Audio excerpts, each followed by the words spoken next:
চলো বন্ধুরা, এরকম ফাইনাল একটা আমি আলুর দম বানিয়ে দেখাচ্ছি। ঠিক এই রকমই ঝাল ঝাল লাল লাল একটা আলুর দম বানাচ্ছি। এর জন্য আমি দেখো আলু নিয়ে নিয়েছি।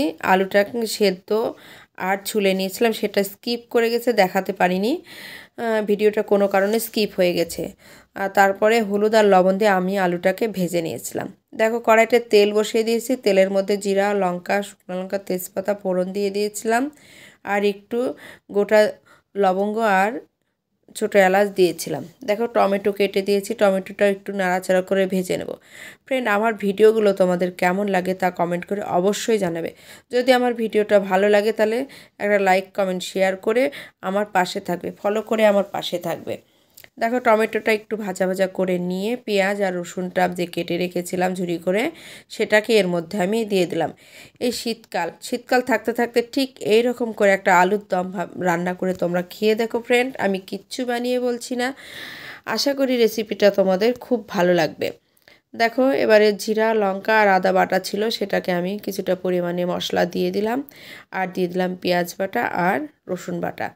একটু পেঁয়াজ আর রসুন বাটা দিবে, তাহলে দমটা কিন্তু একটু মাখো মাখো হবে, বেশ ভালো লাগবে খেতে। দিয়ে দিলাম হলুদ গুঁড়ো, দিয়ে দিলাম লবণ, দিয়ে দিলাম আমি চিনি সামান্য একটু, আর দিয়ে দিব আমি কাশ্মীরি লঙ্কার গুঁড়ো। কালারের জন্যে আমি এখানে কাশ্মীরি লঙ্কার গুঁড়ো দিয়ে দিলাম। দেখো ফ্রেন্ড, মশলা দিয়ে আমি সুন্দর করে লাল লাল করে দেখো কষিয়ে নিয়েছি।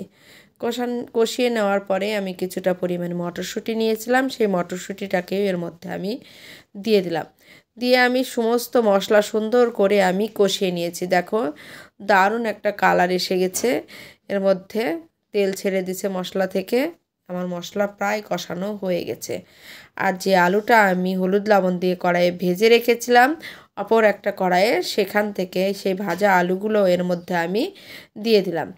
দেখো এর মধ্যে আমি দিয়ে দেবো, দিয়ে সুন্দর করে আস্তে আস্তে মশলাটাকে কষাবে, নিভা আছে একটু সুন্দর করে আলুটাকে কষাবে।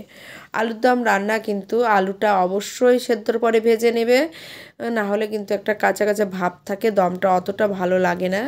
ঠিক এই রকম করে একটু তেল দিয়ে ভেজে নেওয়ার পরে মশলা কষিয়ে এর মধ্যে দেবে, দেখবে দমটা কিন্তু একটু নতুনত্ব আর দুর্দান্তই লাগবে। দেখো কত সুন্দর করে আমি কষিয়ে নিচ্ছি। ঠিক এই রকমভাবেই তোমরা কিন্তু মশলার সঙ্গে সুন্দর করে কষিয়ে নেবে, সুন্দর করে স্পাইসি করে একটু কষিয়ে নেবে। অত তাড়াহুড়ো করবে না, একটু ধীরে সুস্থে রান্না করবে, দেখবে রান্না কিন্তু দুর্দান্তই হবে। আমি একটু গরম জলের মধ্যে অ্যাড করব, সেজন্য একটু গরম জল করে নিলাম। মশলা কষানো প্রায় আমার হয়ে গেছে। দেখো কালারটা কি অমায়িক এসেছে না ফ্রেন্ড? এরকমও রাখতে পারো, কিন্তু আমি একটু জল দিয়ে মাখামাখো টাইপের করব। দেখো আমি উষ্ণ গরম জল রেখেছিলাম, সেটাকে আমি এর মধ্যে দিয়ে দিলাম। দিয়ে ফুটিয়ে নিয়ে আমি একটু গরম মশলা এর মধ্যে অ্যাড করলাম। দেখো একটু গরম মশলা আর একটু ঘি দিয়ে দেব, দিয়ে আমি নামিয়ে নেব। দেখো ফাইনালভাবে আমার কিন্তু এটা হয়ে গেছে।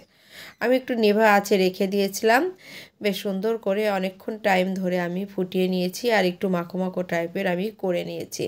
দেখো তোমরা বুঝতে পারছো গ্রেভিটা কিন্তু বেশি থাকবে না, অল্প অল্প থাকবে। এটা কিন্তু ফ্রাইড রাইস বলো, পরোটা বলো, লুচি বলো, সবার সঙ্গেই কিন্তু দুর্দান্ত যায়। দেখো আমার ফাইনালভাবে আলুর দম রান্না কিন্তু কমপ্লিট হয়ে গেছে। ঠিক আছে ফ্রেন্ড, আমার আলুর দমটা তোমাদের কেমন লাগলো তা অবশ্যই জানাবে, আর ভিডিওগুলো ভালো লাগলে পাশে থাকবে।